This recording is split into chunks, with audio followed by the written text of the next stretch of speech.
Hello everyone, मैं doctor Anjali Srivastava और ये मेरा यूट्यूब चैनल आदर्शालय। हम देख रहे हैं क्लास 11-12 का सीरीज, जिसमें हमने देखा यूनिट 7 में जेनेटिक्स एंड इवोल्यूशन का first chapter, chapter 5, inheritance and principles of inheritance and variations. Chapter 6 is the molecular basis of inheritance. This is molecular basis of inheritance is again a long chapter. काफी ज्यादा इसमें topics involve हैं और एक video में या दो video में अगर हम इसको खत्म करना चाहें तो कम से कम एक एक वीडियो 1.5 से 2 घंटे का हो जाएगा। तो that will be too long, too boring भी हो जाएगा आपके लिए भी और मेरे लिए भी। उतना एक्सप्लेन करना एक बार में मुझे थोड़ा कंफर्टेबल मैं नहीं रहूंगी। तो मैं कोशिश कर रही हूँ, ये इतने सारे टॉपिक्स हैं। पहला तो हमने ये देखा कि मेंडेलियन लॉज में कुछ मेंडेलियन फैक्टर्स हैं जो कैरेक्टर्स को एक जनरेशन से दूसरे जनरेशन में ले जाते हैं, जिसको हम कहते हैं इनहेरिटेंस। अब हमने फिजिकल फैक्टर्स ये तो देखा कि वो कुछ ऐसी चीजें हैं जो जब रिप्रोडक्शन होता है, जब गेमिट्स बनते हैं, तो गेमिट्स में वो पास ऑन होते हैं पेरेंट्स से और उसके बाद वो पहुंचते हैं ऑफस्प्रिंग्स तक। और उस बीच इस तरह से वो पेरेंट्स के कैरेक्टर्स ऑफस्प्रिंग्स में लाते हैं और साथ साथ कुछ नए वेरिएशंस भी आते हैं, रिकॉम्बिनेशंस भी आते हैं, म्यूटेशंस भी आते हैं, that may ultimately lead to evolution also. तो ये सारी चीजें हम देख के आए हैं। अब हम देखेंगे कि मॉलिक्यूलर बेसिस क्या है। मॉलिक्यूलर बेसिस मतलब केमिकल लेवल पे, मॉलिक्यूल के लेवल पे, एटम्स के लेवल पे होता क्या है। जीन्स लेके जाते हैं कैरेक्टर्स, बट कैसे? जीन्स का कोई चीज, कैरेक्टर्स कोई चीज तो है नहीं कि उनको पिक कर लिया और उठा के ले जा करके पेरेंट्स को दे दिया और पेरेंट्स में एक्सप्रेस हो गया। हर चीज का एक फिनोमेनन का एक बेसिस होता है, रीजन किस तरह से ये एक्सप्रेस होते हैं उसका एक मॉलिक्यूलर लेवल होगा। What are those molecules present in the genes जो जिनमें एनकोड होते हैं किस तरह से कैरेक्टर्स के एक्सप्रेशंस। और ये जब हम इस चैप्टर को देख रहे हैं तो आई मस्ट टेल यू कि यू शुड रिकॉल क्लास 11 में आप पढ़ करके आ रहे हैं सेल का स्ट्रक्चर। हमारी बॉडी सेल की बनी हुई है, cell is the unit of life. वो यूनिसेलुलर हो सकता है, वो मल्टी सेलुलर हो सकता है, वो प्रोकैरियोटिक हो सकता है जिसमें न्यूक्लियर मेम्ब्रेन नहीं है, वो यूकैरियोटिक होता है जिसमें न्यूक्लियर मेम्ब्रेन के अंदर जेनेटिक मटेरियल होते हैं। तो ये जेनेटिक मटेरियल, हमने जेनेटिक्स पढ़ा, हमने इनहेरिटेंस पढ़ा, हमने हेरिडिटी पढ़ी और वहीं हमने देखा कि ये जो फैक्टर मेंडल के हैं वो रूल्स को फॉलो करते हैं। और आज के वो जो मेंडल के फैक्टर हैं उनको हम आज जीन के रूप में जानते हैं। और ये भी हमने देखा है कि फैक्टर्स, जितने कैरेक्टर्स हैं उतने फैक्टर्स होते हैं, पर उतना कोई मटेरियल नहीं है जो ट्रांसफर हो रहा है। रादर सर्टेन लिमिटेड नंबर्स होते हैं जो ट्रांसफर होते हैं और उन्हीं लिमिटेड नंबर्स में जो ट्रांसफर हो रहे हैं उनको हमने समझा, देखा कि वो क्रोमोसोम्स हैं जो ट्रांसमिट होते हैं फ्रॉम पेरेंट टू ऑफस्प्रिंग और उन पर प्रेजेंट होते हैं जीन्स, जिसको अब हम और भी डिटेल जान चुके हैं कि उन पर नहीं प्रेजेंट होते हैं, बल्कि genes are the definite fractions of DNA strands जो बनाते हैं जीन्स। और अल्टीमेटली वो बनाते हैं chromatin network. Chromatin network nucleus के अंदर रहता है यूकैरियोट्स में, या वो सर्कुलर लूप के रूप में, सर्कुलर डीएनए के रूप में अटैच्ड विथ एक प्रोटीन कोड प्रेजेंट होते हैं यूकैरियोट्स में। तो यही सब हम आज देखेंगे। तो इस पूरे चैप्टर को, मॉलिक्यूलर बेसिस ऑफ इनहेरिटेंस को अगर हम डिवाइड करें तो हम इतने सारे टॉपिक्स देखने जा रहे हैं। सबसे पहला तो हम इंट्रोडक्शन में देखेंगे inter relationship of different aspects of biology, किस तरह से और बायोलॉजी के डिफरेंट ब्रांचेस हैं जो इस मॉलिक्यूलर बेसिस ऑफ इनहेरिटेंस के स्टडी में हेल्प करेंगे। लेटेस्ट ब्रांचेस भी बहुत सारे आ चुके हैं। Then we will see nucleic acids, DNA and RNA, उनके जो बेसिस ऑफ न्यूक्लियर जेनेटिक्स या मॉलिक्यूलर जेनेटिक्स के बेसिस हैं, उनके बाद उसके बाद वो स्ट्रक्चर में आ जाएगा, molecular structure, chemical structure, secondary structure, primary structure, ये सारा मिला करके डीएनए आरएनए का स्ट्रक्चर हो सकता है। Then we will see the packaging of DNA. Packaging of DNA जानना बहुत जरूरी है, क्योंकि डीएनए का स्ट्रैंड काफी काफी काफी लंबा होता है in comparison to the nucleus. जो छोटा सा न्यूक्लियस है या प्रोकैरियोट में छोटा सा सेल है जिसके अंदर प्रेजेंट होते हैं ये जेनेटिक मटेरियल, तो वो कैसे एडजस्ट करते हैं, कैसे वो एक्सप्रेस करते समय कैसे कंडेंस्ड होते हैं, कैसे स्टोर होते समय रेस्टिंग फेज में जब बाकी की मेटाबॉलिक एक्टिविटीज हो रही हैं, उस दौरान जब डिवीजन नहीं हो रहा है, रिप्लिकेशन नहीं हो रहा है, तो वो सेल्स में कैसे रहते हैं, तो वो हो जाएगा packaging. And then will be the DNA, the genetic material. बहुत तरह से साइंटिस्ट ने बहुत सारे एक्सपेरिमेंट्स कंडक्ट करके ये कंफर्म किया, इंश्योर किया कि डीएनए ही जेनेटिक मटेरियल है in majority of cases, except for certain cases जिसमें आरएनए भी जेनेटिक मटेरियल की तरह बिहेव कर सकता है। Then we will see DNA and RNA replication. DNA replication ही मेजर रिप्लिकेटिंग मेथड है। क्यों रिप्लिकेशन इसको कहते हैं, क्यों इसको डुप्लीकेशन, मल्टीप्लिकेशन नहीं कहते हैं, ये सब जब हम रेप्लिकेशन पढ़ेंगे तब देखेंगे। Then will come how the characters are expressed, that is in form of proteins, and how these proteins are synthesized under the guidance of this replicated messenger RNA, जो डीएनए की कॉम्प्लीमेंट्री स्ट्रैंड की तरह replicate होता है, message को convey करता है, message that process is transcription. फिर जेनेटिक कोड, जेनेटिक कोडॉन के रूप में ये मैसेजेस एनकोड होते हैं मैसेंजर आरएनए में, और उसको ट्रांसलेट होता है प्रोटीन सिंथेसिस में, प्रोटीन के फॉर्म में, and at the site of the ribosomes, that we will see protein synthesis में. Then will come the regulation of protein synthesis, lac operon in the prokaryotes and tryptophan operon in eukaryotes. तो हम ज्यादा lac operon पर stress देंगे, क्योंकि NCERT और NEET के syllabus में लैक ओपेरॉन ही सिलेबस में है। ट्रिप्टोफान ओपेरॉन के बारे में मेंशन मैंने नहीं देखा है, तो लेट अस सी, अगर होगा तो मैं थोड़ा इंट्रोडक्टरी पार्ट दे दूंगी, क्योंकि नीट में कहाँ से क्वेश्चंस आता है that is a bit expanded portion.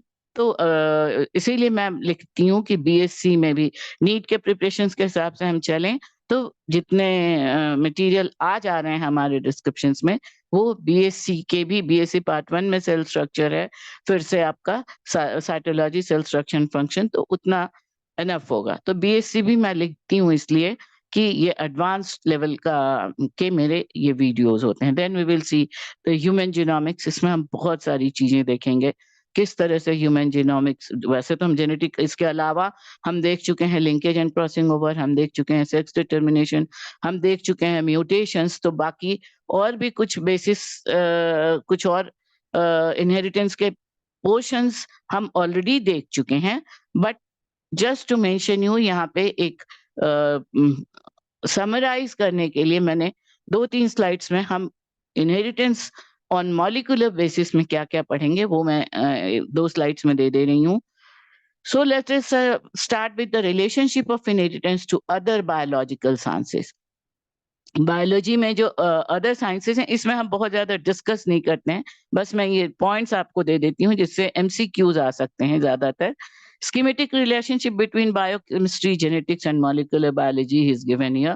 Molecular biology का जैसा term ही बता रहा है, what are those molecules which are responsible for the characters inheritance or which are responsible for heredity. तो largely अब हम जान चुके हैं कि वो DNA है। तो ये DNA क्या है हम स्ट्रक्चर में देखेंगे।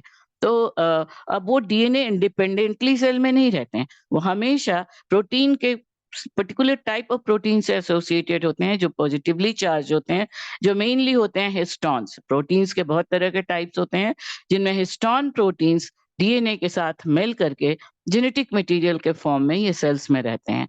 तो प्रोटीन्स हो गए, ये बायोकेमिस्ट्री आ गया जिसमें पूरा डीएनए का स्ट्रक्चर, डीएनए में क्या क्या मॉलिक्यूल्स हैं, वो कैसे एटम्स हैं, कैसे अटैच रहते हैं, क्या क्या उनकी बॉन्डिंग होती है, कैसे वो बिहेव करते हैं, और कैसे वो जेनेटिक्स की तरह उनका फंक्शन कैसे इनहेरिटेंस का होता है। So this relationship is showing schematic diagrammatic relationship between biochemistry, genetics and molecular biology. जो इस पूरे चैप्टर में हम देखने जा रहे हैं, तो ये सारे टॉपिक्स रहेंगे। मॉलिक्यूलर बायोलॉजी, जिसमें मॉलिक्यूलर अंडरप्रिंटिंग ऑफ बायोलॉजिकल फेनोमेना, ये आप एमसीक्यूज के लिए ये सेंटेंस, ये वर्डिंग्स आप ले सकते हैं। Biochemistry, study of chemical substances हैं, biochemical substances and vital processes occurring in living organism. तो देन जेनेटिक्स तो हम ऑलरेडी बहुत अच्छे से देख के आ गए हैं।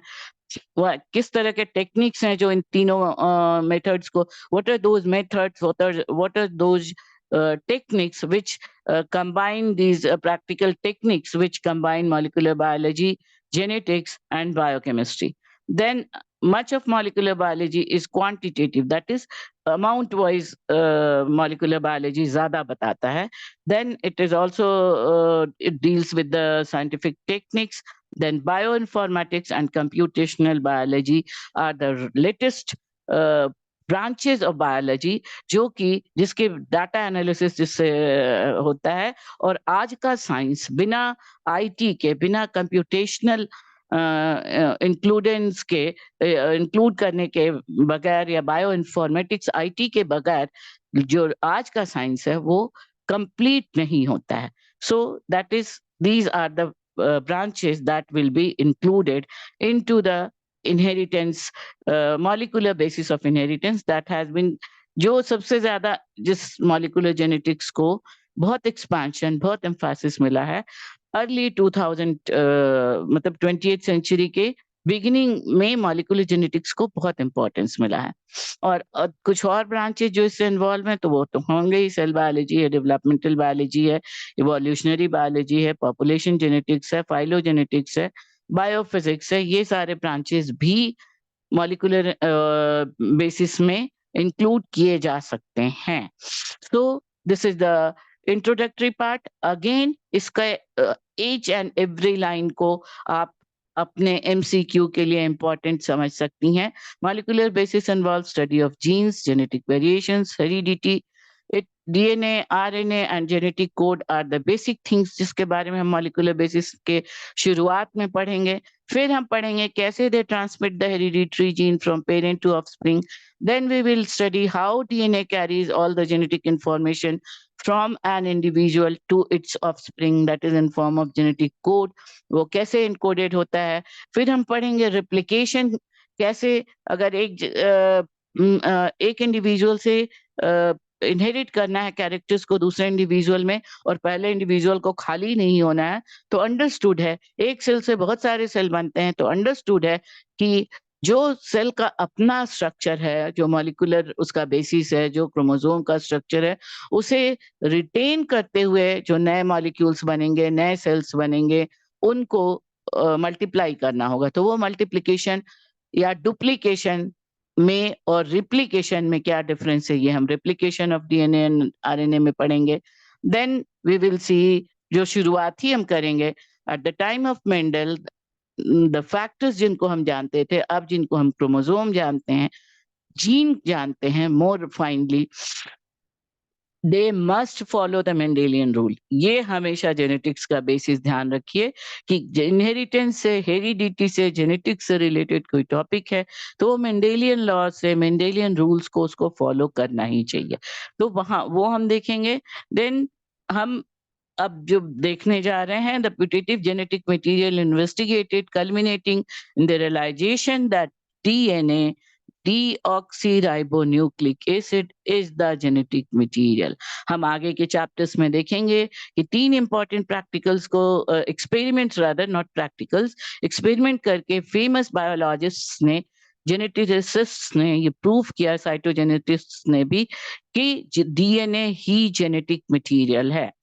And also we will study DNA and RNA are 2 types of nucleic acids found in living systems associated with certain proteins.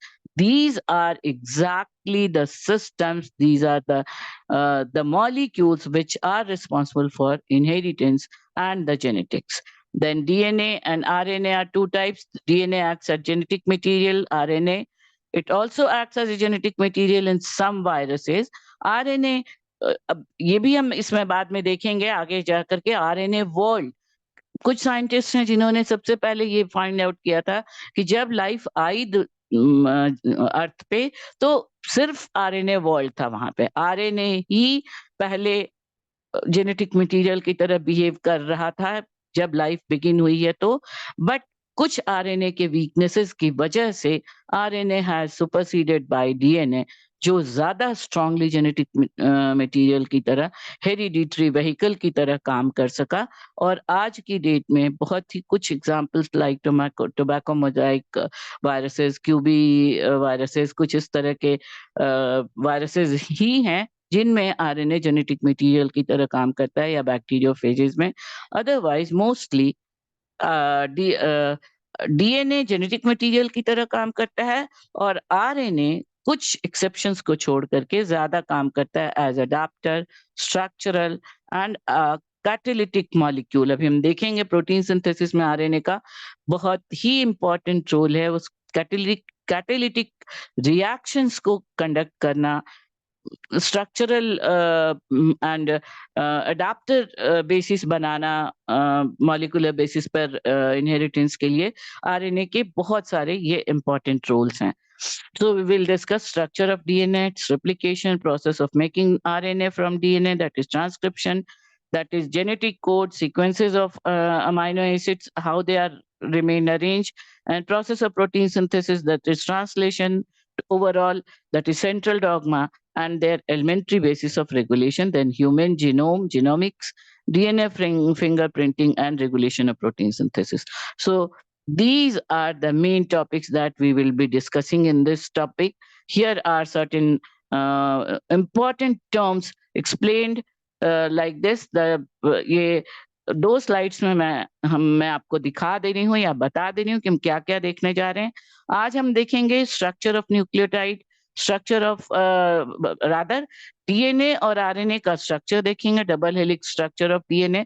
तो ऑल ओवर हम देखेंगे स्ट्रक्चर न्यूक्लिक एसिड्स जो दो तरह के होते हैं, DNA and RNA, the nucleic acids. ये क्या है न्यूक्लिक एसिड्स, कितने तरह के होते हैं, कैसे अरेंज रहते हैं, ये हम देखेंगे। न्यूक्लिक एसिड के स्ट्रक्चर्स, देन डीएनए पैकेजिंग, यहाँ तक हम देखेंगे। उसके बाद हम देखेंगे ये डीएनए रिप्लिकेशन हम नेक्स्ट वीडियो में देखेंगे। आज हम देखेंगे DNA the molecular basis of inheritance में DNA as the genetic material. इसमें तीन तरह के एक्सपेरिमेंट्स किए गए हैं। पहला है ग्रिफिथ का एक्सपेरिमेंट, दूसरा है Oswald Avery's and Colin MacLeod's experiment जो बायोकेमिकल बेसिस को एक्सप्लेन करता है। Transforming first Griffith experiment transforming element की तरह ट्रांसफॉर्मिंग प्रिंसिपल्स बताता है जेनेटिक मटेरियल के। बायोकेमिकल लेवल पे किस तरह के रिएक्शंस हो सकते हैं इस इनहेरिटेंस के दौरान, ये ऑसवर्ल्ड एवरीज एंड मैकार्टीज एक्सपेरिमेंट शो करता है। एंड लास्टली जो एकदम फर्म बिलीफ को प्रूव करता है कि yes the DNA is the genetic material because it is performing all these it is having showing all these specific properties, can create its own replica. It is stable structure, structurally and chemically most stable structure, must have the scope for slow changes, that is the mutation leading to evolution, and they must be expressed in form of Mendelian characters. ये चार important characters हैं जो genetic material की important properties होनी चाहिए, जिसको Alfred Hershey's and Martha Chase experiment of transduction, this is the experiment of transduction. तीन experiment से डीएनए जेनेटिक मटेरियल है प्रूफ किया गया। First is transformation, then is the biochemical reactions, this is the biochemical explanations हैं। that is actually the detailed explanation of Griffith's experiment, but इससे बहुत satisfactory level तक explanations नहीं मिले थे। Finally आइसोटोप्स की सहायता से, नाइट्रोजन के आइसोटोप्स की सहायता से, radio active phosphorus and sulphur की सहायता से Alfred Hershey's and Martha chase ने प्रूव किया that is they have studied the transduction nature of the DNA through the study on bacteriophages, वो वायरसेस जो बैक्टीरिया पर एक्ट करते हैं, and this we will study today. Then we will see the molecular basis में फिर आएगा transcription, genetic code and translation, ये सब हम देख चुके हैं। म्यूटेशन हम ऑलरेडी पिछले सीरीज में हम देख करके आ रहे हैं, प्रिंसिपल्स ऑफ इनहेरिटेंस में। Mutation already we are just point mutation, frame shift mutation हम देख करके आ रहे हैं। इस वीडियो में हम बहुत ज्यादा डिटेल्स नहीं देखेंगे, डीएनए का स्ट्रक्चर देख करके एक बार फिर बहुत शॉर्ट में हम देख लेंगे कि point mutations and frame shift mutations की सहायता से किस तरह से they can lead to the evolutionary changes. Protein synthesis हम देखेंगे, जीन रेगुलेशन हम देखेंगे, and then we will see finally the so ये इतनी चीजें हम देखने जा रहे हैं इस पूरे वीडियो में, जो आई थिंक 4 या 5 तो इसका सीरीज में बन ही जाएंगे। एक चीज मैं ये बता रही हूँ कि पावर पॉइंट प्रेजेंटेशन में बार-बार इसी में ऐड कर रही हूँ, सब्सट्रैक्ट नहीं कर रही हूँ, क्योंकि हम जब भी रेफर करना होगा मुझे प्रीवियस स्लाइड्स का, तो नया स्लाइड बनाओ तो फिर उतना सारा उसमें ऐड करो। इससे आपको अपना नोट बनाने में भी काफ़ी सुविधा होगी, कुछ एमसीक्यूज़ चुनने में भी सुविधा होगी। इसलिए यही प्रेजेंटेशन नंबर ऑफ स्लाइड्स के बेसिस पर हम आगे देखते चलेंगे। So this is the introductory part. Now, the structure of DNA and RNA. Well, that is the structure of nucleic acids. So ये तो हमने देखा कि मेंडल के फैक्टर्स जो अब हम जीन के नाम से जानते हैं, वो इनहेरिट करते हैं पेरेंट से ऑफस्प्रिंग में, पर कैसे करते हैं अब हम ये देखने जा रहे हैं। मेंडल के फैक्टर्स एक्चुअली वो बने होते हैं कुछ पर्टिकुलर स्ट्रैंड की तरह के स्ट्रक्चर्स, लीनियर अरेंजमेंट ऑफ कुछ मॉलिक्यूल्स अरेंज रहते हैं, दे अटैच रहते हैं एक दूसरे से, और वो मॉलिक्यूल्स जो स्पेसिफिक हैं, जो कैरेक्टर्स को जो जीन की तरह बिहेव करते हैं डिफरेंट डिफरेंट कॉम्बिनेशंस में, डिफरेंट डिफरेंट लेंथ में, वो कहे जाते हैं nucleic acids. They are the derivatives of certain acidic and basic chemicals like the nitrogenous bases जिनका बेसिक नेचर होगा, एंड फॉस्फोरिक एसिड जो इनका एसिडिक नेचर होगा। Then there are certain carbohydrate sugar molecules, sorry which very sorry बहुत लंबा video होता है ना, तो ये थोड़ा सा मैं मेरी आवाज फंसने लगती है। सो एनीवे, सो आइए हम देखते हैं न्यूक्लिक एसिड्स के बारे में। So nucleic acids are the polymers of many monomers. तो ये सारी चीजें आप जब एक बार हम जस्ट रिवाइज ही कर रहे हैं, आई थिंक आप जब क्लास 11 में सेल स्ट्रक्चर पढ़ी है या पढ़े हैं सॉरी, तो सारे ये डिटेल्स आप पढ़ करके आ रहे हैं कि genes are made up of DNA और RNA molecules. Together they are called as the nucleic acids. DNA is deoxyribonucleic acid, RNA is ribonucleic acid. तो nucleic acids को हम कह सकते हैं they are the molecules that store information for cellular growth and reproduction. छोटा सा cell, zygote cell, हमारे शरीर की कहानी, हर लिविंग थिंग की कहानी एक सिंगल सेल से शुरू होती है, जो हायर फॉर्म्स में जहाँ सेक्सुअल रिप्रोडक्शन होता है, दो गैमेट्स दो पेरेंट्स से आते हैं, फ्यूज करते हैं, जाइगोट बनाते हैं, फिर उनमें कंटिन्यूअस डिवीजन शुरू होता है, और एक सेल से बड़ा सा एलिफेंट से लेकर के, जिराफ से लेकर के, यूज वेल से लेकर के छोटे छोटे एनिमल्स भी बनते हैं। तो डेफिनेटली कुछ तो सेल में है जो लगातार रिप्लिकेट हो रहा है, मल्टीप्लाई हो रहा है, और वो दूसरे दूसरे सेल्स में जा रहा है, और इस तरह से कैरेक्टर्स इनहेरिट हो रहे हैं। ऑफ कोर्स रिकॉम्बिनेशंस भी हो रहे हैं, म्यूटेशंस भी हो रहे हैं, जो कुछ नए क्योंकि कार्बन कॉपी कभी भी नहीं बनते हैं during the reproductive behaviour. Now there are two types of nucleic acids, the deoxyribonucleic acid and ribonucleic acid. Nucleic acids altogether can be said as the polymers or the polypeptide chain of many monomers. एक monomer ये इस तरह से मान लीजिए, तो इस तरह के मोनोमर्स जुड़ते चले जाएंगे, और ये हो गया एक सिंगल मोनोमर हो गया, इससे बनेंगे पॉलीमर। ये 3 या 30 या हजारों में हो सकते हैं, तो ये हो गया आपका पॉलीमर, और इस तरह के पॉलीमर्स मिलके दिस इज द मोनोमर और दिस इज द पॉलीमर। इस तरह से डीएनए या आरएनए स्ट्रैंड के रूप में पाया जाता है, और जो बेसिक यूनिट है इस पॉलीमर का, जो एक मोनोमर जिसको आप कह सकते हैं, दैट इज अ न्यूक्लियोटाइड। एक बेसिक मोनोमर की जो बेसिक यूनिट है, that is called as nucleotide. और ये nucleotide it is consisting of chain of monomers. ये nucleotide consist of a nitrogenous base, a pentose sugar and a phosphate group. एक nitrogenous base है, ये attach रहता है एक शुगर से, और शुगर अटैच रहता है एक फॉस्फेट मॉलिक्यूल से।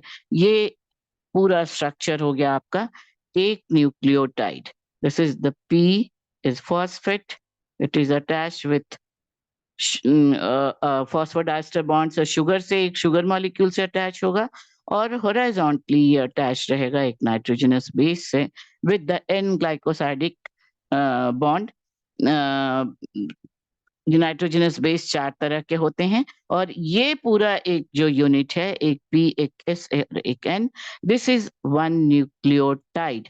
और अगर इसमें से फॉस्फेट हटा दें तो एक शुगर और एक नाइट्रोजनस बेस के अटैचमेंट को हम कहते हैं न्यूक्लियोसाइड। सो बेसिक यूनिट को न्यूक्लियोटाइड ही कहते हैं, क्योंकि न्यूक्लियोसाइड एक शुगर और एक नाइट्रोजनस बेस का जो कॉम्बिनेशन है nucleoside, they are duly present into the cytoplasm or in prokaryotes and in nucleoplasm of nucleus in eukaryotes. But they usually जब भी वो डीएनए या आरएनए का पॉलीमर बनाने के लिए एक्टिवेटेड होंगे, तो सबसे पहले वो फॉस्फोरिक एसिड से एक फॉस्फेट मॉलिक्यूल एलिमिनेट करेंगे, और वो शुगर के साथ बाइंड करेगा, और तब एक न्यूक्लियोटाइड वो बेसिक यूनिट बनेगा। सो आई थिंक ये कुछ इंपॉर्टेंट पॉइंट मैंने यहाँ पे लिख दिए हैं, और ये सारे पॉइंट्स आगे के स्लाइड्स में लैंग्वेज में लिखे हुए हैं। हर पॉइंट को अब हम लैंग्वेज में पढ़ेंगे नहीं। जो some important points are here, as you are looking here, ये आरएनए सिंगल स्ट्रैंडेड मॉलिक्यूल होता है, और डीएनए डबल स्ट्रैंडेड मॉलिक्यूल होता है। This is RNA, this is ribonucleic acid, जिसमें शुगर है, राइबोज शुगर, ये भी एक पेंटोज शुगर है। ये guanine, cytosine, uracil, adenine, these are the 4 nitrogenous bases, जिसमें ए और जी हैं प्यूरिन बेसिस, एंड यूरासिल और साइटोसिन है पायरिमिडीन बेसिस। जबकि deoxyribonucleic acid is a double helical structure. एक चीज यहाँ पे बताएंगे, हम जब पिछला वीडियो में हम पढ़ रहे थे प्रिंस लॉज ऑफ इनहेरिटेंस, तो मैंने एक डायग्राम शायद इस तरह का बनाया है। तो ये जो डायग्राम है, नहीं शायद ऐसे बना दिया था, वो आपको समझाने के लिए था।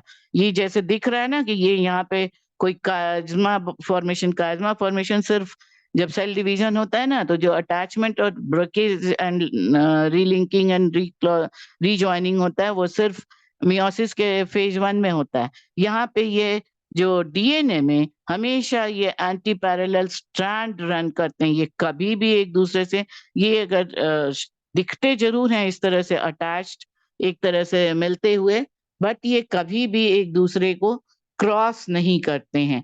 कहीं पे ये जुड़े हुए, चिपके हुए नहीं होते। मैंने पहले भी आपको एग्जांपल दिया था कि जिस तरह से लपेटा रहता है रस्सी के बल को, जब अलग कीजिए तो दोनों बिल्कुल अलग-अलग रस्सी हो जाते हैं, कहीं पे वो सटे हुए, जुड़े हुए नहीं होते हैं। उस तरह से एंटी पैरेलली ये कॉइल रहते हैं, और वो रस्सी के बट की तरह बिल्कुल एक दूसरे से चिपके हुए भी नहीं रहते हैं।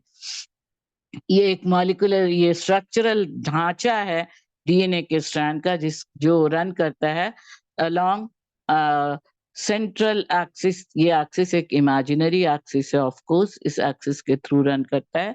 और ये शुगर फॉस्फेट का बैकबोन है, ये जो रिबन की तरह का स्ट्रक्चर दिख रहा है, दोनों ही जगह पे ये है, शुगर और फॉस्फेट का बैकबोन है, जिससे अटैच्ड होते हैं nitrogenous bases. So that is another very important reason DNA polymer is deoxyribonucleotide, RNA polymer is ribonucleotide, sugar is pentose sugar जो deoxyribose है DNA में, और राइबोज है RNA में। ये यहाँ पे आपको दिख रहा है, this is the deoxyribose, deoxy मतलब एक ऑक्सीजन कम किया हुआ है, डी निकाला हुआ है।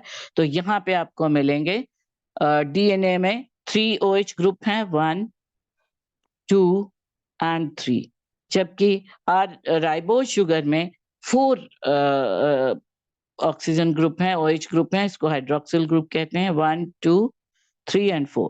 4 का ऑक्सीजन आइटम, वैसे ऑक्सीजन और भी यहाँ पे हैं, बट ये OH ग्रुप के बेसिस पर राइबोज में ज़्यादा ऑक्सीजन हाइड्रॉक्सिल ग्रुप हैं, डीऑक्सीराइबोज में कुछ कम हाइड्रॉक्सिल ग्रुप हैं। तो ये हो गया शुगर। शुगर के पेंटोज शुगर हैं, मतलब 5 कार्बन एटम होते हैं, 1, 2, 3, 4 एंड 5th कार्बन। ये 5 कार्बन के पोज़ीशन है, जो आगे जाकर के अब ये फॉस्फेट से अटैच्ड हुए हैं और यहाँ पे बेस से अटैच हुए हैं। तो this is a single nucleotide. This is the structural representation of a single nucleotide. I hope ये आपको समझ में आ रहा है। ये आरएनए में सिंगल स्ट्रैंड है, डीएनए में इस तरह से डबल स्ट्रैंडेड हो गए। तो नेचुरली डबल स्ट्रैंडेड का मतलब सिंगल स्ट्रैंड में ये नाइट्रोजनस बेसेस जा रहे हैं, डबल स्ट्रैंड में यहाँ पर से एक और स्ट्रैंड जाएगा। तो देखने के लिए, समझाने के लिए हम पैरेलल स्ट्रैंड्स में बताएंगे, बट ये जो स्ट्रैंड्स हैं ये हेलिकली इस तरह से घूमते हैं। ये वॉटसन एंड क्रिक ने ये मॉडल एक्सप्लेन किया था, ये थियरी दी थी, एंड यू नो कि इसके लिए उनको 1969 में नोबेल प्राइज दिया गया था। ये Watson and Crick model DNA का, डीएनए की हर प्रॉपर्टी बहुत ही सक्सेसफुली एक्सप्लेन करता है। सो इसलिए इस पार्ट को हम अभी देखते हैं। So we are looking into the different structures. पहले अब हम फॉस्फेट हमने देखा, नाइट्रोजनस हमने देखा। Phosphate group is the inorganic salt of phosphorus. ये फॉस्फोरिक एसिड से डिराइव होता है। It is phosphate group is an inorganic salt of phosphorus. The nitrogenous bases are heterocyclic aromatic compounds. Aroma का मतलब खुशबू, इनमें एक particular type of smell होता है, एक aroma होता है, and they are having nitrogen atoms. दो तरह के नाइट्रोजन एटम्स के अमाउंट के आधार पर दो तरह के नाइट्रोजनस बेसेस होते हैं। प्यूरिन्स जिनमें 9 नाइट्रोजन एटम है, और दिस इज ये प्यूरिन का डबल रिंग कंपाउंड है। This is the condition first, second, third, fourth, fifth, six nitrogen यहाँ हो गए, 7, 8 एंड 9।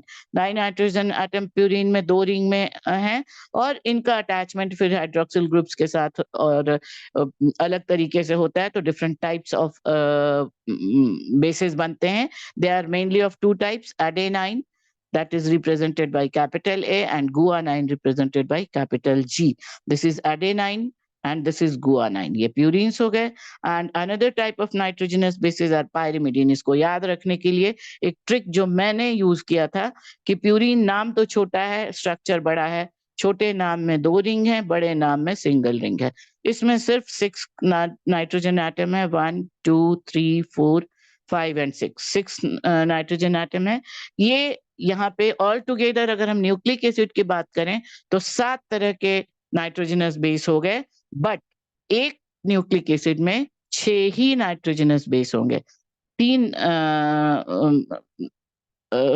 सॉरी यस 2, 2 4 और एक 5 तरह के हो जा रहे हैं। कॉम्बिनेशन 7 और 6 होंगे, वो हम बाद में देखेंगे। कॉम्बिनेशन जब डबल स्ट्रैंड बनेंगे तो ऑल टुगेदर 5 नाइट्रोजनस बेसेस हैं, adenine, guanine, cytosine, uracil and thymine. तो cytosine represented by C, this is another single ring compound. ये तो दोनों में रहेगा, आरएनए में भी, जो यहाँ पे दिखा रहे हैं कंपोनेंट्स ऑफ न्यूक्लिक एसिड्स में। सिर्फ डीएनए में थायमीन है, डीऑक्सीराइबोज है, सिर्फ आरएनए में यूरासिल है, राइबोज है। और ये जो 3 चीजें हैं, फॉस्फेट ग्रुप दोनों में रहते हैं, और ये 3 जो नाइट्रोजनस बेसेस हैं, एडेनाइन, गुआनाइन एंड साइटोसाइन, ये दोनों में रहते हैं। ये डीएनए में भी होते हैं, आरएनए में भी होते हैं। So these are the components of nucleic acids. Now these representations you can take for your examination purpose से ऐसे डायग्राम्स बना के आप प्रेजेंट करेंगे। मैं बहुत सिंप्लीफाइड वे में आपको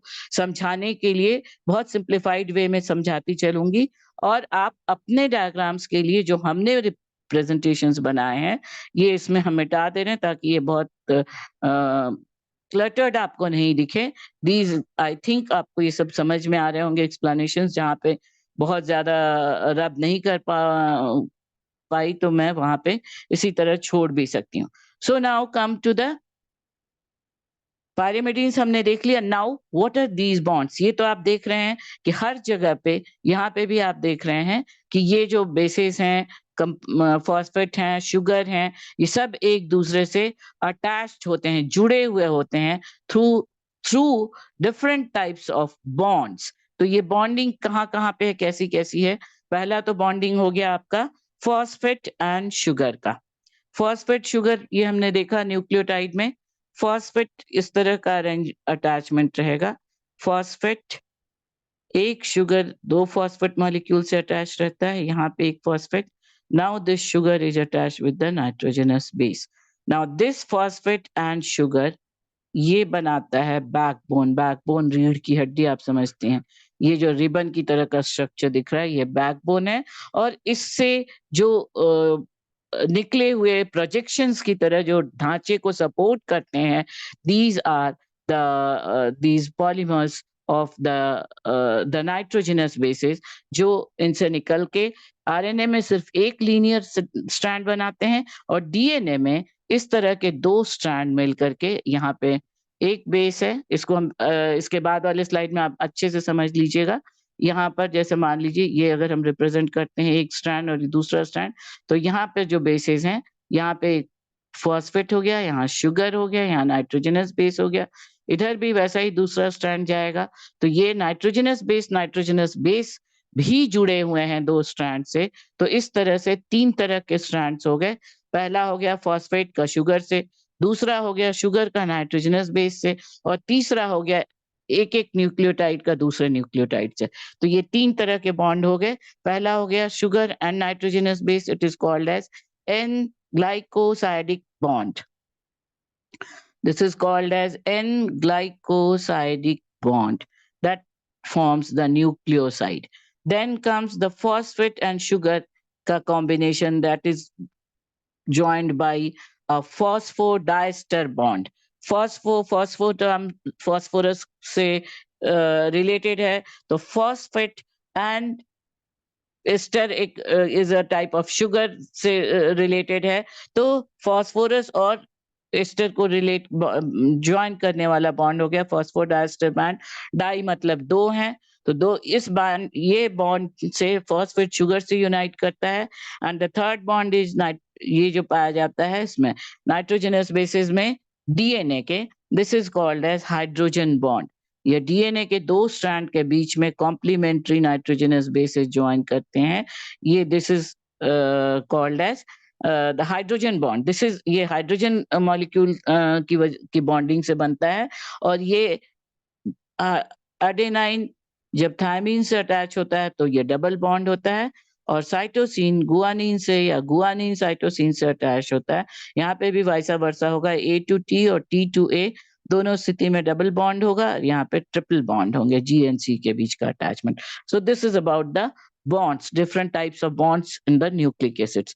Now again these are the descriptions in terms nucleotides are जो 4 तरह के न्यूक्लियोटाइड्स अब बने, इनमें specifically it is in DNA but ये आरएनए में भी रहेगा। डीऑक्सी एडेनोसाइन मोनोफॉस्फेट, यहाँ पे आरएनए में हो जाएगा ऑक्सी एडेनोसाइन मोनोफॉस्फेट, क्योंकि दोनों ही तरह के न्यूक्लिक एसिड्स में एक फॉस्फेट बॉन्ड होगा, एक शुगर होगा। सॉरी, ये आपका इसका रनिंग 2 मॉलिक्यूल्स को एक साथ जोड़ना है, तो this is the phosphate, then sugar, then nitrogenous base. This is one nucleotide in this form. अब ये दूसरा न्यूक्लियोटाइड जब जुड़ेगा तो ये दूसरा न्यूक्लियोटाइड का phosphate, then sugar, then nitrogenous base. In this way it will run. और ये जब एडेनोसाइन होगा और ऑक्सीराइबोज होगा तो oxy adenosine monophosphate, oxy guanosine monophosphate, oxy cytidine monophosphate and oxy uracil monophosphate हो जाएगा इन फॉर्म इन आरएनए।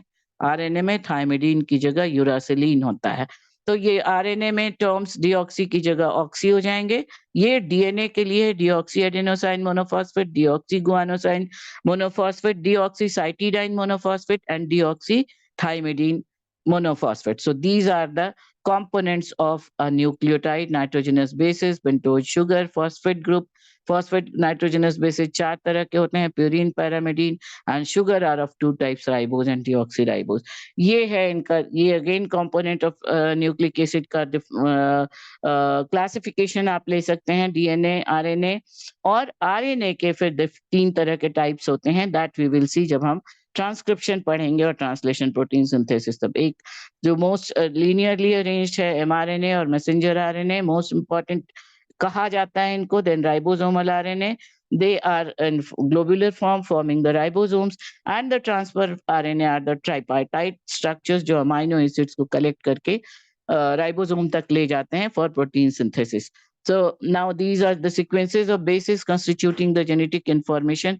किस तरह से ये बेसिस इंफॉर्मेशन, ये फॉस्फेट हो गया, ये शुगर हो गया, और ये बेस 1, बेस 2, बेस 3 इस तरह से कनेक्ट होते चले जाएंगे, पॉलीमर बनता चला जाएगा। तो ये एक इम्पॉर्टेंट बात हो गई। दूसरा इम्पॉर्टेंट चीज है जो डीएनए के में खास तौर से स्टैंड करता है, that is nucleotides are joined together by phosphodiester bond between 5 end carbon atom of one sugar molecule and 3 end carbon atom of another pentose sugar. यहाँ पे देखिए ये शुगर के जो मॉलिक्यूल हैं, शुगर आप जानते हैं कार्बन एटम्स के बने हुए हैं, इनमें 5 एंड, ये हमने देखा पेंटोज शुगर है तो 5 एंड कार्बन एक स्ट्रैंड का, ये हमेशा कॉम्प्लीमेंट करेगा 3 and carbon atom of another strand को, जिसको हम कहते हैं ये हमेशा एंटी पैरेलली चलते हैं। अगर इस तरह से एक जा रहा है 5 एंड टू 3 एंड, तो दूसरा 3 एंड टू 5 एंड आएगा। This is the anti-parallel polarity, it is called as, of the two strands in DNA. हमेशा 5 and जब रिप्लिकेशन होगा तो हम देखेंगे कि ये रिप्लिकेट करते हैं in from 5 and to 3 and strand जब नया बनता है तो। बट जब ये अरेंज रहते हैं हेलिकल फॉर्म में, तो ये इस तरह से इनके बीच में मॉलिक्यूलर ग्रूव होता है, minor groove and major groove होता है। This is the minor groove, this is the major groove. ये स्केलेटल बैकबोन हो गया आरएनए का या डीएनए का। आरएनए में दिस इज द आरएनए का बैकबोन हो गया फॉस्फेट शुगर का, और ये डीएनए का हो गया जो डबल हेलिकल लिपटे हुए हैं ये एक दूसरे से, और बीच बीच में जुड़े हुए हैं नाइट्रोजन हाइड्रोजन बॉन्ड से नाइट्रोजनस बेसिस के बॉन्ड बनाते हुए। So this is the most simplified structure of nucleic acid. Now the RNA, it is a different nucleic acid. अगर हम इसके बारे में डिटेल्स हम लोग मोटा मोटी हम देखते हुए आए हैं, एक एक लैंग्वेज लाइन, एक एक लाइन में आप आरएनए के बारे में डिटेल्स यहाँ से लीजिए। ये आपका डायग्राम बना हुआ है आरएनए का एक स्ट्रैंड का, किस तरह से नाइट्रोजनस बेसिस का अटैचमेंट है, और nitrogenous bases cytosine, guanine, adenine and uracil RNA में होते हैं, और दीज आर द बेसिस। इनका ये प्रोजेक्टेड रहते हैं इस तरह से, एक बार इस तरफ, एक बार इस तरफ, एक बार इस तरफ, एक बार इस तरफ। तो this is the spirally arranged, आप इसको कह सकते हैं नाइट्रोजनस बेसिस को। This is the RNA. The language for each and every group, every characteristic of RNA you can take from here. The 3 forms of RNA are messenger RNA, transfer RNA, and ribosomal RNA. Then these also have 3 constituents: a sugar component, a pyrimidine base, and a purine base, and attached with, in DNA it is thymine, in RNA it is uracil. These all things we have seen. So this is about RNA. Then comes the DNA. DNA, the most important fact, so called the molecular genetics के हिसाब से, genetics के point of view से DNA को सबसे ज्यादा importance दिया गया है molecular basis में। इसको हम कह सकते हैं DNA is the molecular basis of inheritance, and this has been proved. Now the detail, the structure, again यहाँ पे वही चीज है कि हम जब यहाँ पे देख रहे हैं तो लैंग्वेज में डीएनए का डबल हेलिकल स्ट्रक्चर, जिसको वॉटसन एंड क्रिक ने एक्सप्लेन किया है, जिसके लिए उनको सबसे पहले इसको आइडेंटिफाई किया था फ्रेडरिक मेशर ने, और उसके बाद फ्रेडरिक मेशर ने इसको न्यूक्लिन का नाम दिया था। This is the history about the DNA. Friedrich Miescher in 1869 first identified DNA as acidic substance present in nucleus and named it as nuclein. Then Watson and Crick proposed a very simple double helical structure of DNA in 1953, जिसके लिए इनको Nobel prize मिला 1959 में. 69 कहीं पे मैंने कहा है, दैट इज रॉन्ग. 59 में इनको नोबेल प्राइज से अवार्ड किया गया था on the basis of x ray diffraction data. और इसके बाद एक जिसको कहा जाता है तहलका आ गया, एक नया एरा शुरू हुआ. वॉटसन क्रिक मॉडल डीएनए का double helical Watson Crick model जो एक्सप्लेन करता है कि ये दो स्ट्रैंड्स एंटी पैरेलली रन करते हैं, separated by a distance of made of the structure, जो ढांचा जो बनाता है ये है नाइट्रोजनस बेसिस और ये है फॉस्फेट शुगर बैकबोन. एक सेंट्रल इमेजिनरी सेंट्रल एक्सिस के दोनों तरफ ये रन करता है. This is the imaginary line. ये इमेजिनरी लाइन है, एक्सिस जिसको कह सकते हैं, जिसके थ्रू जिसके दोनों साइड ये रन करते हैं in this way. And this is the adenine, this is thymine. 80 का अटैचमेंट इस तरह का होता है. ये एक रिप्रेजेंटेशन है. These are the base pairs. जो adenine thymine is here, red and pink, ये एडेनाइन थायमिन का कॉम्बिनेशन है. और ये blue, dark blue and light blue, guanine and cytosine. तो ये इस तरह से जो हम समझाने के लिए इस तरह प्रेजेंट करते हैं. Otherwise the way of arrangement is like this only. This is shown here. तो ये एक चीज हो गया. अब इसका मेजरमेंट, इसकी this another very important thing to know about the Chargaff's rule. Erwin Chargaff has proposed, and which has been later established also, that the total volume of purines and the total volume of pyrimidines are exactly equal in a given DNA strand. That is called as Chargaff's rule. So that rule, according to him, a double-stranded DNA ratios between adenine and thymine and guanine and cytosine are constant and equal to each other. दोनों का जो purine pyrimidine का जो volume है ratio, वो एकदम बराबर होता है. Now, if the measurement let us consider, अब ये हम देख चुके हैं कि एंटी पैरेलल एक अगर 5n to 3n रन कर रहा है, तो this is 5n to 3n. This is the running from 5n to 3n first strand है. तो दूसरा जो एंटी पैरेलल है, this is from 5n to 3n. This is अगर हम दोनों को 3n to 5n and 5n to 3n anti parallel running होती है. यहाँ पे 5n है तो उसके सब एडजेसेंट जो स्ट्रैंड है दैट विल बी 3n. और इसी तरह से कॉम्प्लीमेंट्री नाइट्रोजनस बेसेस होते हैं. ए हमेशा टी से के साथ अटैच होता है with the hydrogen bond, and G हमेशा सी के साथ.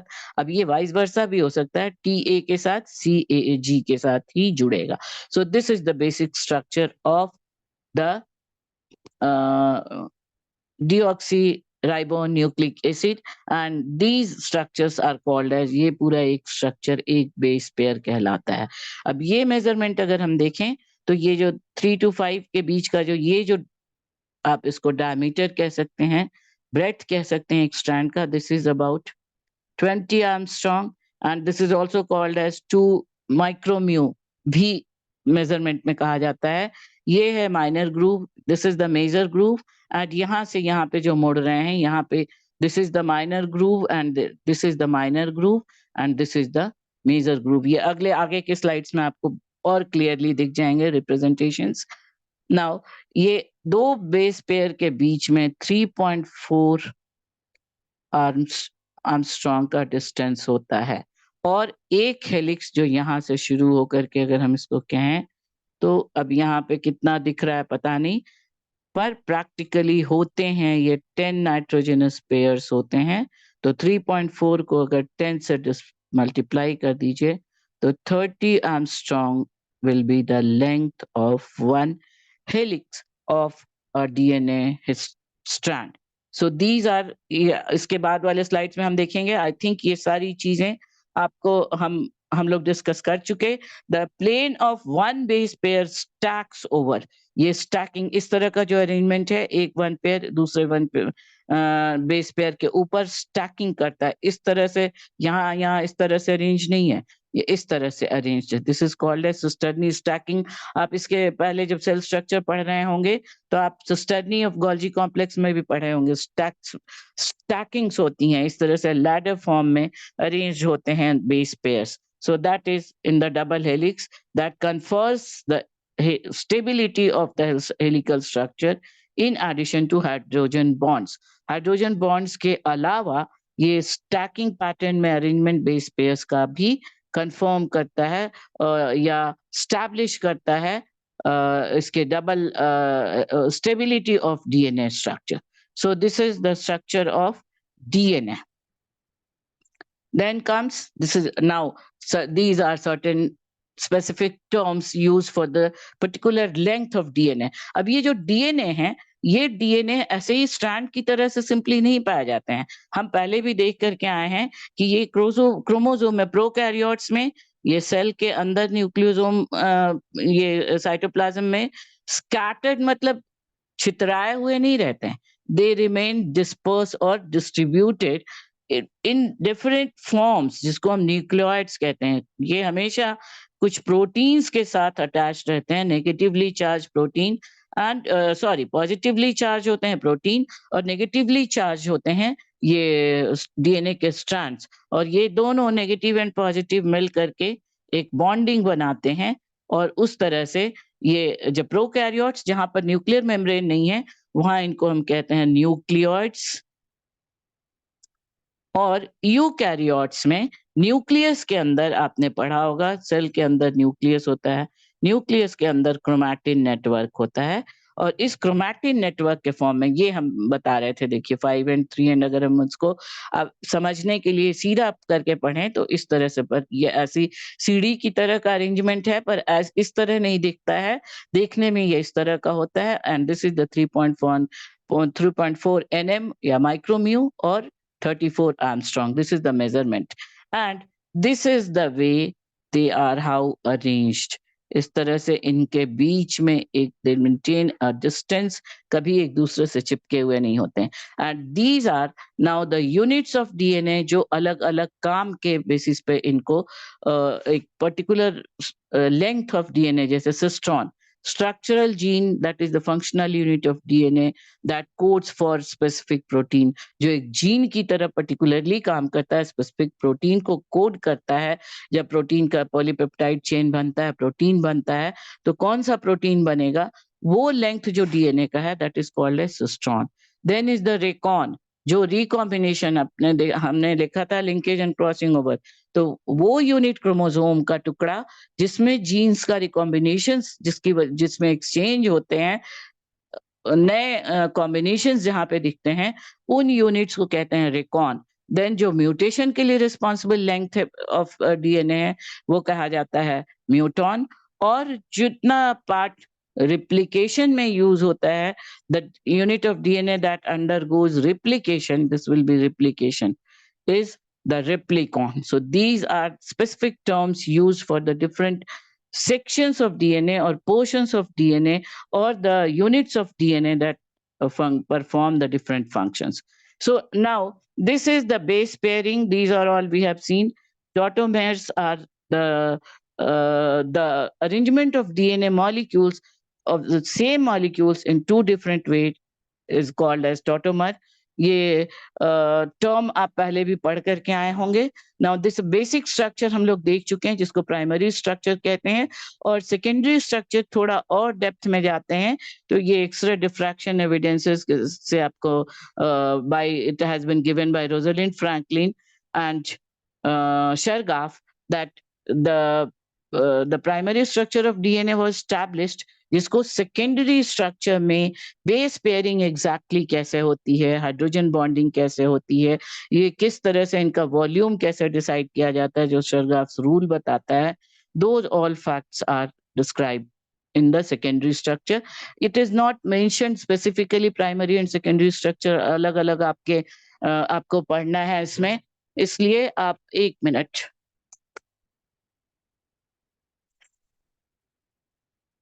अलग-अलग आपको मेंशन नहीं किया हुआ है एनसीईआरटी के सिलेबस में। इसलिए हम लोग primary and secondary structure but uh, एक स्टूडेंट कल मुझे मिली है जो इंटरनेशनल बोर्ड के सिलेबस के हिसाब से उसने रिक्वेस्ट किया है क्लासेस लेने को, तो उनके सिलेबस के डेप्थ में मैं नहीं गई हूँ।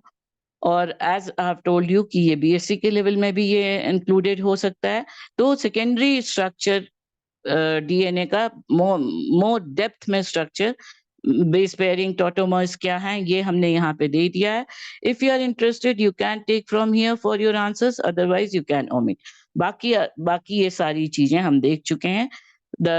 ये 4 पॉइंट्स, फिफ्थ 5 पॉइंट्स हैं important characters for the making a formula of these DNA based derivatives, जिनको न्यूक्लियोसाइड कहेंगे, तो यहाँ फॉस्फेट नहीं होगा।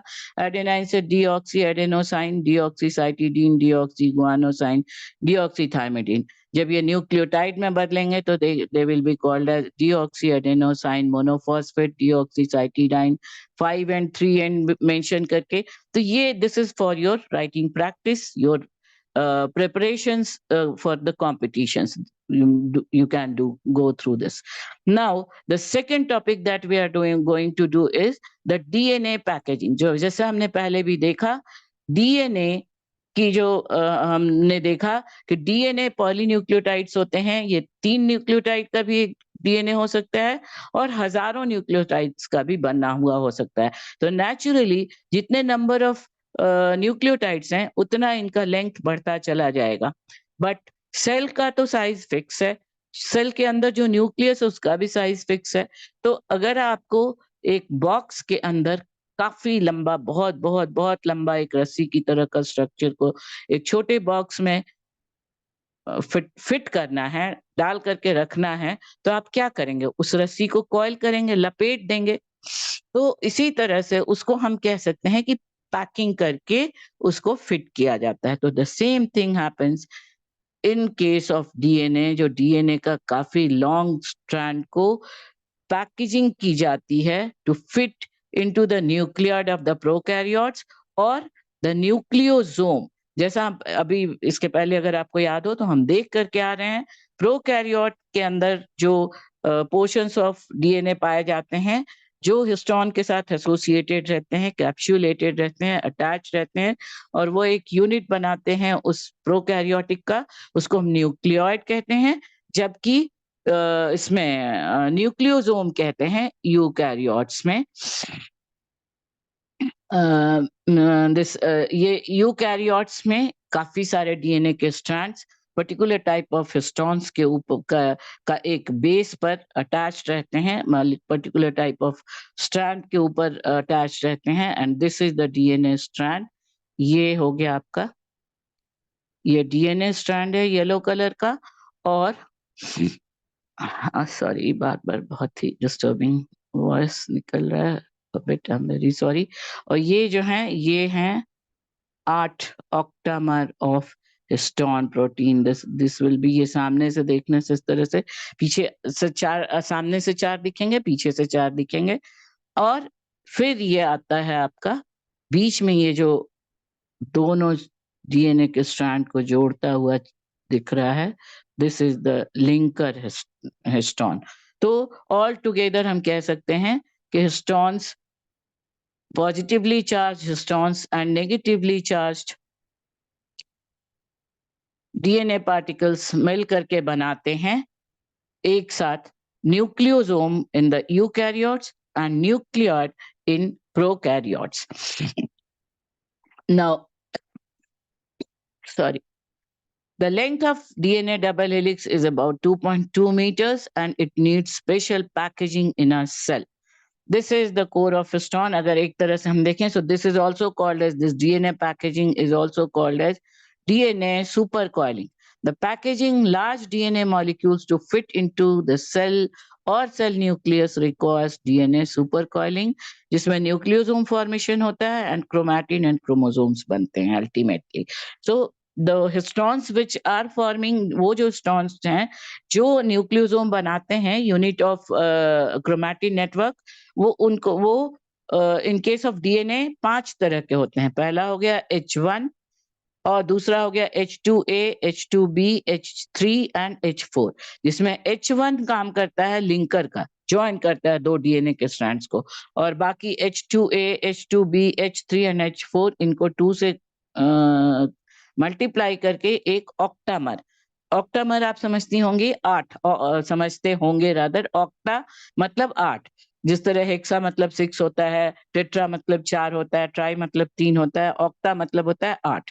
तो 8 मॉलिक्यूल्स इस तरह से जॉइन करके इनके ऊपर लिपटे रहते हैं डीएनए के स्ट्रैंड, जो 200 बेस पेयर का एक न्यूक्लियोसोम के ऊपर जो स्ट्रैंड लिपटा हुआ है, वो उसमें 200 बेस पेयर्स होते हैं। बेस पेयर्स अब मुझे लगता है आपको ज़रूर समझ में आ रहा होगा, जो नाइट्रोजनस बेसेस के बीच में पेयरिंग हो रही है, तो इस तरह से एक न्यूक्लियोसोम में 200 बेस पेयर्स होते हैं और ये जुड़े होते हैं H1 हिस्टोन से।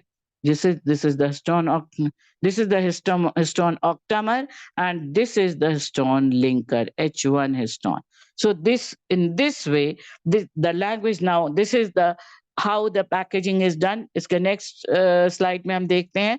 अब इसको language में आप यहाँ से ले सकते हैं। इस तरह से देखिए, अब हम देखते हैं कि किस तरह से ये ऑक्टामर, ये डीएनए के स्ट्रैंड्स हैं। ये देखिए, जिस तरह से एक धागे में मोती रहता है, जिस तरह से एक माले में मोतियां रहती हैं और बीच-बीच में धागे रहते हैं, तो ये मोती का काम करता है। ये जगह है एक न्यूक्लियोसोम, और बीच में जो इस मोती के ऊपर जो लिपटा हुआ है डीएनए का स्ट्रैंड, वो जुड़ा रहता है एक H1 लिंकर से, और इनके बीच में जो 2 मोतियों के बीच का जो धागा है, ये है डीएनए का स्ट्रैंड। अब ये डीएनए के स्ट्रैंड्स, इनकी कहानी हम कहीं पे हमने मेंशन किया है। ये जो स्ट्रैंड्स हैं, ये 6 न्यूक्लियोसोम्स मिल करके एक सोलेनॉइड बनाते हैं। कहीं पे तो दिया है ज़रूर मैंने। यस, ये न्यूक्लियोसोम 6 न्यूक्लियोसोम मिलकर के एक सोलेनॉइड बनाते हैं, और बहुत सारे सोलेनॉइड मिलकर के क्रोमैटिड बनाते हैं या क्रोमैटिन नेटवर्क बनाते हैं। ये क्रोमैटिन नेटवर्क इस तरह से फिर अरेंज होकर के जब ये कंडेंस्ड फॉर्म में आते हैं, तो एक क्रोमोसोम बनाते हैं जिसमें 2 सिस्टर क्रोमैटिड्स हो जाते हैं। This is chromatid, these are the 2 chromatids. अब ये तो हम यहाँ पे जुड़े हुए हैं, दिस इज द सेंट्रोमियर। ये क्रोमोसोम का स्ट्रक्चर आप जरूर पढ़ करके आ रहे हैं। सेंट्रोमियर के पोजीशन के आधार पर, सेंट्रोमियर के पोजीशन के आधार पर क्रोमोसोम टीलोसेंट्रिक, एसेंट्रिक या मेटासेंट्रिक, सब मेटासेंट्रिक हो सकते हैं। सो यहाँ पे अब आप देखिए, इस तरह से डीएनए के स्ट्रैंड्स हैं। इनको अगर आप खोलिए इस धागे को, तो ये इस तरह का स्ट्रक्चर दिखेगा। ये मिल करके, अब ये प्रोकैरियोट एंड यूकैरियोट के बीच का डिफरेंस है। Histones are positively charged, DNA are the negatively charged. So these terminologies you can take from these languages। और 2 important terms आएंगे। ये जब पैकिंग हो रही है इनकी, तो इन पैकिंग के बेसिस पर 2 तरह के रीजन्स आपको दिखेंगे क्रोमैटिन के, क्रोमोसोम में। कुछ डेंसली पैक्ड रीजन्स होते हैं, कुछ लूजली पैक्ड रीजन्स होते हैं। स्पेसिफिकली यूकैरियोट्स में जो डेंसली पैक्ड रीजन्स हैं, उनको कहते हैं heterochromatin, which are transcriptionally inactive. Transcription थोड़ा सा मैंने आपको बताया, आगे हम देखेंगे जब प्रोटीन सिंथेसिस देखेंगे, तो जब आरएनए रिप्लिकेट करता है अपनी तरह के सॉरी, यहाँ पे रिप्लिकेशन नहीं आएगा। जब डीएनए अपना अमाउंट बढ़ाता है डिवीजन के समय, तो ट्रांसक्रिप्शन होता है पहले, डीएनए से आरएनए का डीएनए रिप्लिकेशंस होते हैं, आरएनए स्ट्रैंड बनता है, वो आरएनए रिप्लिका बाहर आता है और वो ट्रांसलेशन कैरी करता है। तो इस पूरे प्रोसेस के दौरान जो ट्रांसक्रिप्शन, डीएनए का वो पार्ट जो ट्रांसक्रिप्शन कराता है, जो ट्रांसक्रिप्शनली एक्टिव होता है, उस रीजन को हम कहते हैं यूक्रोमैटिन और ट्रू क्रोमोसोम। और ट्रू क्रोमैटिन पार्ट जो ट्रांसक्रिप्शन, ट्रांसलेशन, ट्रांसक्रिप्शन होगा, फिर ट्रांसलेशन होगा, फिर प्रोटीन सिंथेसिस होगी, तो जेनेटिकली फंक्शनल पार्ट डीएनए का कहलाता है euchromatin, and genetically inactive part heterochromatin होता है। अब ये हेटेरोक्रोमैटिन क्रोमोसोम में बहुत ही इसका फिक्स पोजीशन होता है, इसके बेसिस पर ये 2 तरह के होते हैं, facultative and constitutive. Constitutive heterochromatin बिल्कुल ही एसेंशियल पार्ट, इंटीग्रेटेड पार्ट होते हैं क्रोमोसोम के, जबकि फैकल्टेटिव रिक्वायरमेंट के हिसाब से फंक्शनल कंडीशंस के आधार पर बदलते रहते हैं। तो this is about the DNA packaging, जिसका डिटेल्स आप ले सकते हैं इन स्लाइड से लैंग्वेज में। यहाँ पे आप देखिए इस तरह से ये डीएनए किसी पर, ये एक डीएनए का स्ट्रैंड है, ये इस तरह का ऑक्टामर आपको दिख रहा है, ये डीएनए का ऑक्टामर हो गया हिस्टोन का, ये लिंकर हो गए, ये हिस्टोन्स की इस तरह की कॉइलिंग है, ये बीच-बीच में डीएनए के पार्ट हो गए जो रस्सी की तरह हैं। ये मिल करके और कॉइल होते जाते हैं, रिच होते चले जा रहे हैं और क्रोमैटिन में बदल जाते हैं, क्रोमैटिन नेटवर्क में। और जब ये डिवीजन के लिए क्रोमैटिन नेटवर्क, जब सेल तैयार होता है, तो ये क्रोमैटिन नेटवर्क कंडेंस्ड होने लगता है और इस तरह के क्रोमोसोम्स अपीयर होने लगते हैं, 2 क्रोमैटिड के बने हुए जो जुड़े होते हैं सेंट्रोमियर से। So this is about the DNA packaging. ये प्रोकैरियोट्स में DNA is not scattered throughout the cell, ये छितराए हुए नहीं रहते हैं, ये डीएनए और हिस्टोन का कॉम्प्लेक्स रहता है, that is called as nucleoid. जबकि यूकैरियोट्स में it is a set of positively charge basic protein histones and which are rich in positively charged basic amino acid residues, lysines and arginines. Arginines and lysines ये 2 specific type के amino acids हैं ये histones में, जो specifically जो nucleosome बनाते हैं और इस तरह के 8 हिस्टोन्स मिलकर के हिस्टोन ऑक्टामर बनाते हैं। तो these are just to remember you. So with this ends the DNA packaging. Now our next topic is DNA is the genetic material. It has been proved with the different experiments, जिसमें 3 बहुत important experiments हैं, that is the Griffith experiment of transformation, transforming principles, which is called as, ये Griffith का transformation experiment हो गया। This is the transformation. Then Avery, McCall and McCarthy's experiment shows the biochemical events. इसमें radioactive raise डाल करके radioactive protein पहले डाल के कुछ एक्सपेरिमेंट्स किए गए, radioactive phosphorus, radioactive sulphur induce करके ट्रांसडक्शन के एक्सपेरिमेंट्स से ये हर्शे एंड चेज ने फाइनली ये nitrogen isotopes N14 and N15 use करके ये प्रूफ किया कि yes, these are nothing but the DNA which are exactly the genetic material in the cell largely. Of course there are exceptions of RNA also. So ये हम अगले video में करेंगे, क्योंकि अभी मुझे लगता है काफी लंबा ये वीडियो बन चुका है। In the next video we will see the DNA is the genetic material, and if we'll get the time we can go to the replication, but again replication अपने आप में एक बहुत important chapter है। तो I think हम DNA genetic material एक अलग क्लास देख लेते हैं और replication अलग देख लेते हैं, फिर transcription and then the rest of the parts we will see। regulation अलग है, फिर human genome से। So 5 or 6 minimum videos will be there। So I think आपको यहाँ तक समझ में आया होगा। ये एक्सपेरिमेंट्स हम अगले क्लास में 17th स्लाइड से देखेंगे। यहाँ तक हमने किया डीएनए का स्ट्रक्चर, डीएनए का फंक्शन, आरएनए का स्ट्रक्चर, न्यूक्लिक एसिड्स, डीएनए की पैकेजिंग, इनका फंक्शनल सपोर्ट, ये सारी चीजें हमने देखी। Now do like, share and subscribe the channel which is entirely free of cost. कोई पैसा इसमें नहीं लगना है। Tell your students, your friends about this channel. If they like, ask them also to subscribe and go through the description box also. This is my style। मैं हमेशा आपको कहती हूँ कि मुझे लगता है कि जो मैंने बताया इसमें कुछ चीजें जो important points छूट गई हैं, जो आपको जानना चाहिए, तो मैं डिस्क्रिप्शन बॉक्स में उसे देती हूँ, या summary of my complete class को भी देने की कोशिश करती हूँ कि उस डिस्क्रिप्शन बॉक्स आप साइड में जहाँ पे लाइन से प्लेलिस्ट वगैरह लिखा हुआ, वहाँ 3 डॉट्स बने हैं, उनको प्रेस कीजिएगा तो डिस्क्रिप्शन आएगा। उससे आपको अपने नोट्स के लिए, अपने नोट्स बनाने के लिए हिंट्स मिल सकते हैं, या इस स्लाइड में, इस वीडियो में क्या-क्या एक्सप्लेन किया गया है, वो हिंट मिल सकता है। So go through the description box and do like, share and subscribe the channel and hit the bell icon. Bell button को दबाने से अगला वीडियो मेरा जब भी रिलीज होगा तो आपको नोटिफिकेशन मिल जाएगा। So thank you.